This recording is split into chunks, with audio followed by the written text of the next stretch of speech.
agora sim. Olá, queridas mulheres, eu quero saudá-las com a paz de Deus, que possamos estar assim como estamos nos nossos lares ou onde vocês estiverem, que também possamos dar início a mais um momento nosso, aqui como grupo de mulheres desta paróquia, nos alimentando da palavra de Deus, ok? Que possam estar na paz de Deus, mas também com o coração aberto sempre para novamente nos alimentarmos com tudo aquilo que Ele nos ensinou. E assim eu convido para nós iniciarmos nosso encontro, claro, pedindo que o Espírito deste bondoso Deus esteja conosco também nestes momentos. Por isso, oremos. Ó Pai de amor e de bondade, Pai de misericórdia, nós te agradecemos por nossa vida, te agradecemos por estes momentos onde a Tua palavra vem como luz para o nosso caminho. Te agradecemos por podermos nos alimentar de Ti, que é a videira verdadeira. Te agradecemos e também te pedimos que o Teu Santo Espírito abra a nossa mente, o nosso coração, para aprender cada vez mais do Teu amor. Nos ensina, Senhor, sermos testemunhas vivas, sermos instrumentos Teus neste mundo onde vivemos. Te agradecemos e pedimos por Jesus Cristo, nosso Senhor e nosso Salvador. Amém. E assim, queridas mulheres, eu quero compartilhar hoje de três partes de textos bíblicos, né? Na verdade, são 3 evangelhos que eu quero pegar para vocês, compartilhar com vocês, e eles falam dos últimos momentos onde Jesus, após a ressurreição, né, depois de ressuscitar, deu esta missão para os seus discípulos, para os seus seguidores e seguidoras. E, obviamente, esta tarefa, este chamado, este envio, ele faz e continua fazendo para nós. Cada pessoa que de fato crê, então, em Jesus Cristo, né, e quer ser esta testemunha, este instrumento, né, dele neste mundo, então ouve este chamado, tá? E o primeiro evangelho que eu quero compartilhar com vocês é lá do evangelho de Mateus. No evangelho de Mateus, Jesus, lá no finalzinho, disse assim: Deus me deu todo o poder no céu e na terra.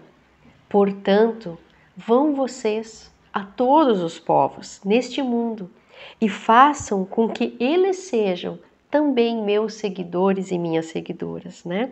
Batizando em nome do Pai, do Filho e do Espírito Santo e ensinando tudo aquilo que eu ordenei a vocês. Então, lá no Evangelho de Mateus, Jesus já disse, né, que o poder foi dado a ele, mas ele agora pede que a gente vá em todo lugar, ou seja, em todo lugar onde estamos, né, que nós possamos chamar seguidores ou seguidoras, mas também levando e ensinando aquilo que ele, né, viveu, aquilo que ele foi e que também nos ordena a fazer. Tá? Então aqui nós somos chamados, nós somos comprometidos, né? Aqui no Evangelho de Mateus eu vejo bem forte o comprometimento daquela pessoa que então se diz, né, que crê nesse Deus da misericórdia, da bondade, da paz, do amor, né? Então se ela se vê assim, se ela crê nisso, então existe um comprometimento muito forte, muito sério. Mas também uma parte muito bonita do Evangelho de Mateus é que Jesus termina dizendo: lembrem-se disso, eu estou com vocês todos os dias até o fim dos tempos. Então não estamos sós nesta tarefa, né? Ele está conosco. Eu acho muito bonito isso, essa confiança que Deus nos dá, esta coragem, né, por ter a presença dele que ele nos passa também. Lá no Evangelho de Lucas, Jesus diz assim: depois de caminhar com os discípulos em Emaús, lá no caminho, né, indo para Emaús, Jesus não foi reconhecido primeiramente por tudo aquilo que ele foi falando e consolando aqueles 2 homens no caminho, Não, ele foi reconhecido pelo gesto de partir o pão. Isso é muito importante. Jesus é reconhecido de fato, finalmente, por eles, por uma ação. Não só por aquilo que ele estava falando, aquilo que falava realmente era tão gostoso de ouvir, mas quando ele agiu, quando ele partiu o pão, ele foi reconhecido. Né? Partir o pão e distribuir entre eles, ele foi reconhecido. E daí depois de ele aparecer para aqueles dois no caminho de Emaús, ele aparece de novo quando todos os discípulos estavam reunidos e disse: a paz esteja com vocês. E perguntou: por que vocês estão tão assustados? Né? Eu não sou um fantasma, olhem minhas mãos, olhem os meus pés. E depois, lá no finalzinho, ele diz: vocês são testemunhas de todas essas coisas. Então, também aqui ele diz: nós somos testemunhas de tudo aquilo que Jesus viveu, né, entre nós. Então temos a tarefa de levar adiante, porque ser testemunha de alguma coisa também nos compromete, né? Nós ouvimos falar de algo, nós sabemos de algo, vamos ficar de braços cruzados, né? Vamos ficar de pés atados? Vamos fingir que não é conosco? Né? Eu sei que Jesus me dá todo dia, ou que Deus me dá todo dia vida, abundância, bênçãos. O que eu faço com isso? Só fico aproveitando? Não, eu sou testemunha disso, eu creio nisso, isso me compromete, isso faz com que eu não consiga ficar parado.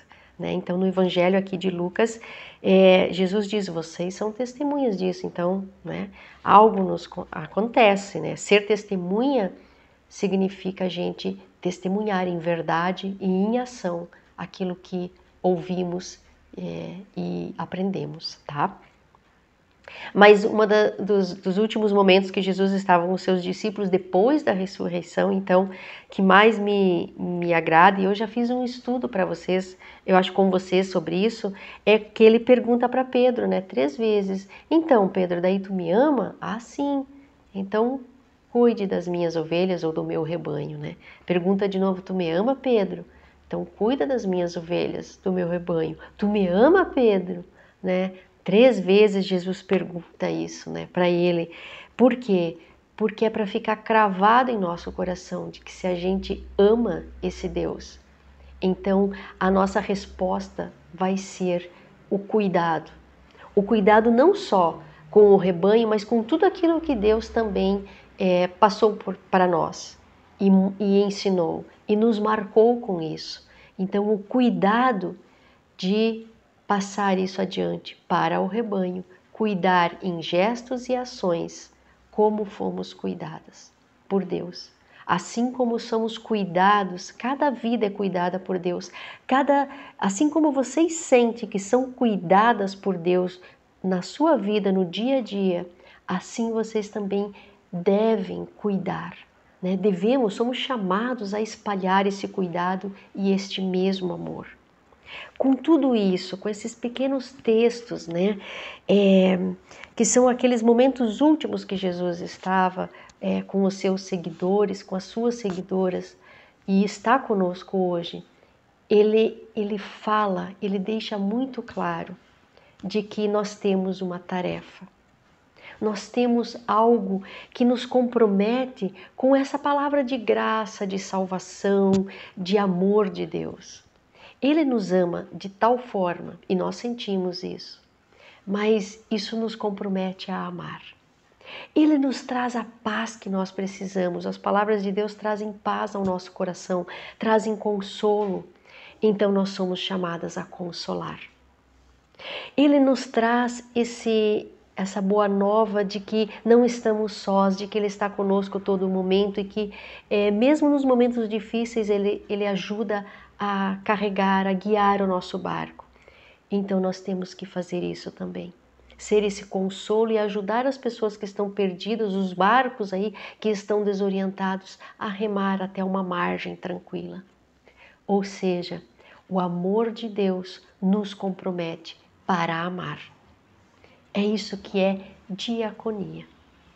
Neste domingo, que passou, nós lembramos em toda a igreja cristã, não só na igreja luterana, em toda a igreja cristã, o domingo da misericórdia. Ou seja, o domingo onde nós reconhecemos esse Deus que é extremamente misericordioso e que nos ensina a sermos misericordiosos com os outros. Misericórdia, e daí lembrando da palavra misericórdia, misericórdia é algo que não se merece. Por isso ela é misericórdia. Quando alguém pede por misericórdia, ela reconhece que ela nem merece aquela ação de compaixão, mas é por isso que mas mesmo assim a recebe. Por isso que é misericórdia. Nós não merecemos tudo aquilo que Deus nos dá, porque a gente volta e meia tropeça, né? Nós ganhamos muito mais do que merecemos. Isso é um ato de misericórdia. Então Deus misericordioso pede para que nós sejamos misericordiosos também, porque Jesus assim também o foi. Quando Deus, em Jesus Cristo, estava conosco e viveu conosco, Ele nos ensinou a misericórdia através da diaconia.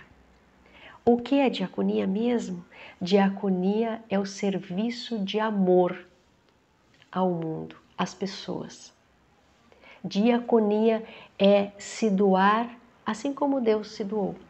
É toda a ação de amor, né? Então, a bondade, a paz, o cuidado com o outro, o auxiliar as pessoas, o ouvi-las, o tratá-las com mais gentileza, com mais respeito, respeitar as diferenças, não importa se elas te agradam ou não, mas respeita o outro na essência que ele é, né? Respeitar isso. Então, essas coisas são diaconia, são serviços de amor, são atitudes amorosas. E são atitudes que nós não inventamos como igreja cristã.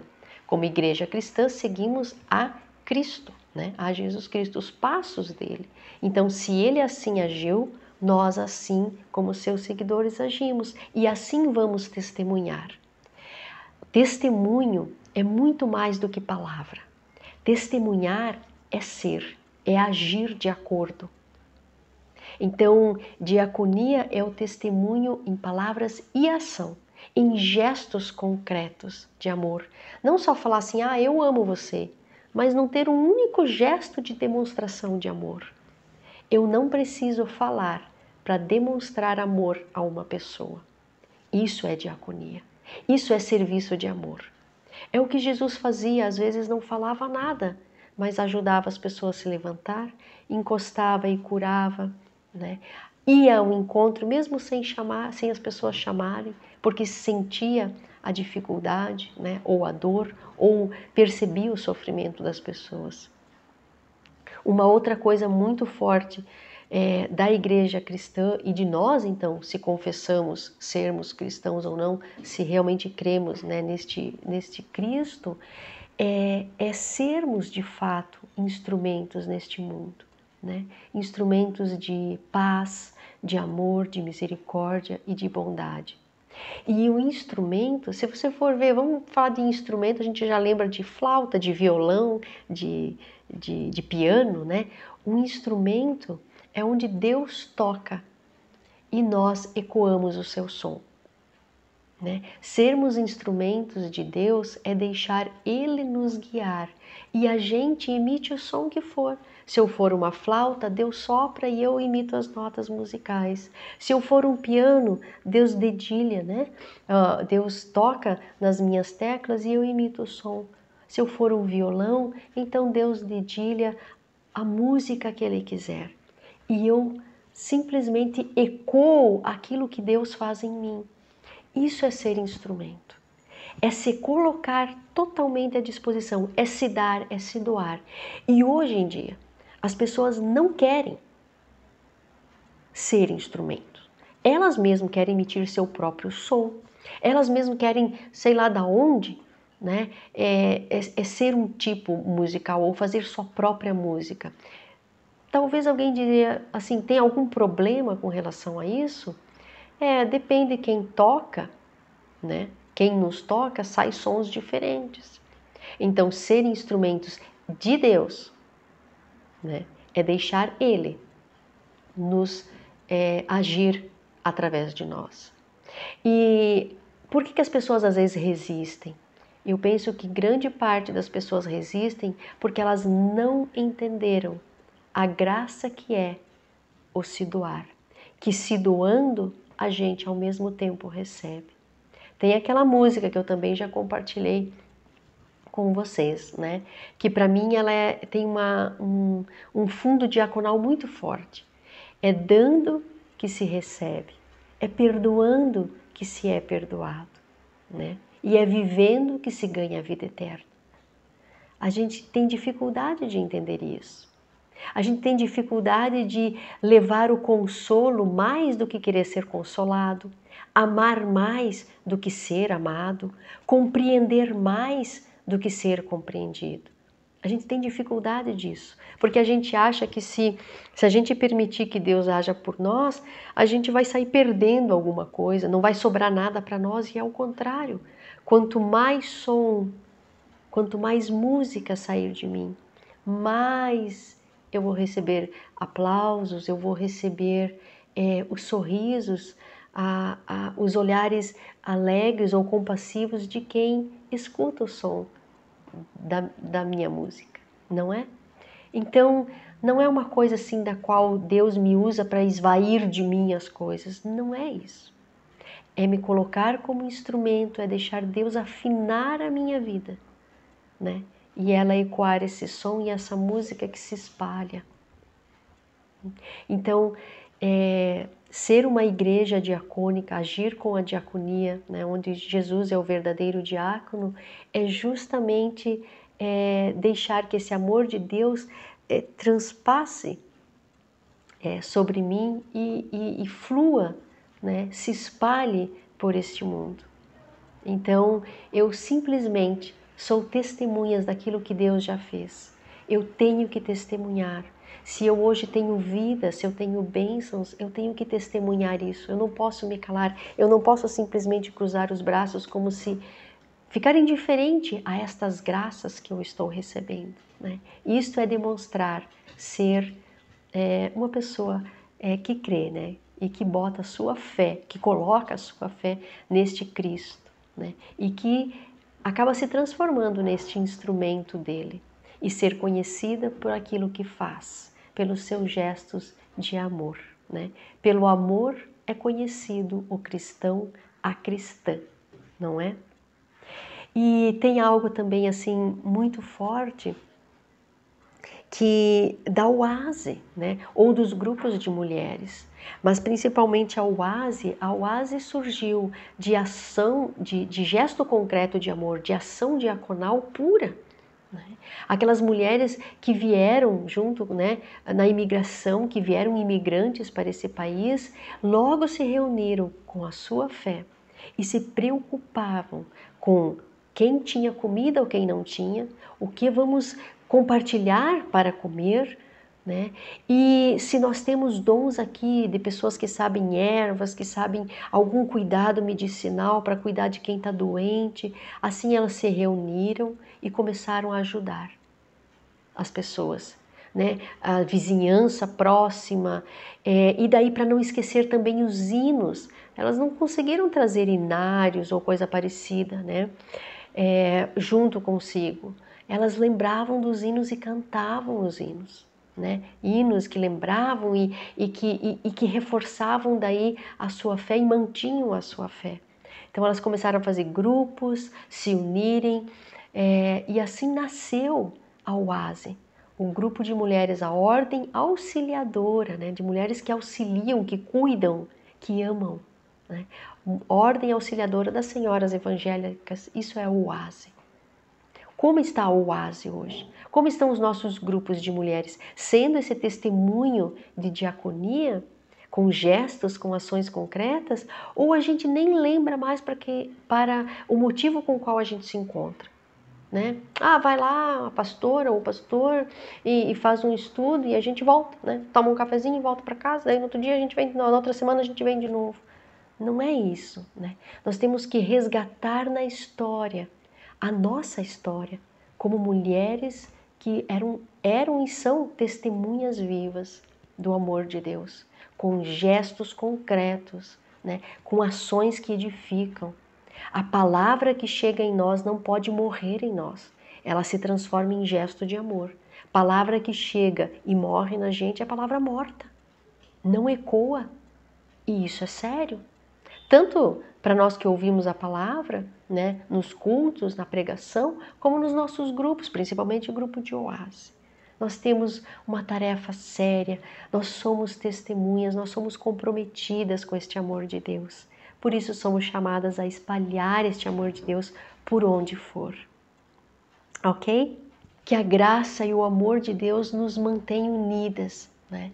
E que a gente possa de fato viver este amor em gesto concreto, em diaconia. Que diaconia não é nada mais, nada menos do que o serviço de amor ao mundo e às pessoas. E mesmo agora, nesses momentos onde nós estamos mais distantes dos nossos encontros, da nossa comunhão entre nós, nós podemos ser igreja de Jesus Cristo lá onde nós estamos.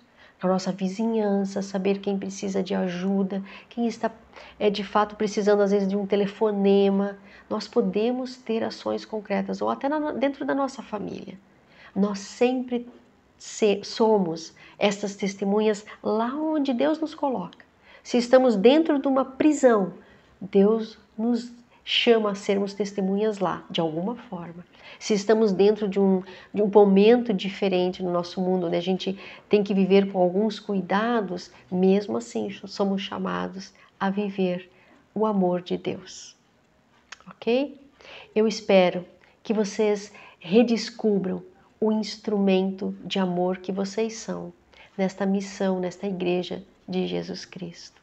E assim também se animem a emitir sons e músicas muito lindas a partir daquilo que Deus faz na vida de cada uma de vocês. Ok? Convido para encerrarmos então este estudo, ou esta tarde, com esta palavra de Deus que nos anima e nos compromete, né, com uma oração novamente, pedindo a Deus a sua bênção. Ó Pai amado, nós te agradecemos porque Tu nos chamas e nos confia sermos Suas testemunhas neste mundo. Obrigada, Senhor, por nos colocar como mulheres nesta tarefa de semear, de espalhar o Teu amor através de gestos concretos. Nós sabemos fazer muitas coisas e queremos continuar emitindo músicas de gratidão, de perdão, de compaixão, de misericórdia, de cuidado neste mundo. Que nossas mãos e nossos braços nunca se cruzem, nunca se fechem, para que nós de fato possamos ser reconhecidas através daquilo que fazemos, reconhecidas como pessoas cristãs, pessoas que confessam e creem em Ti. Assim, Senhor, cuida também de cada um de nós, cuida também da nossa família, de nossos lares, dos nossos trabalhos. Cuida, Senhor, deste mundo que tanto precisa e cada vez mais da Tua graça. Senhor, te pedimos a Tua bênção para a nossa vida. Em nome de Jesus Cristo, nosso Senhor e Salvador. Amém. Queridas mulheres, até nos encontrarmos e que possa ser breve este tempo, fiquem vocês na paz de Deus e que Deus guarde a cada uma na palma de sua mão. Amém. Graças ao bondoso e eterno Criador, pela dádiva da vida, pelo Teu eterno amor. Tu me escolheste mesmo antes de nascer, me chamaste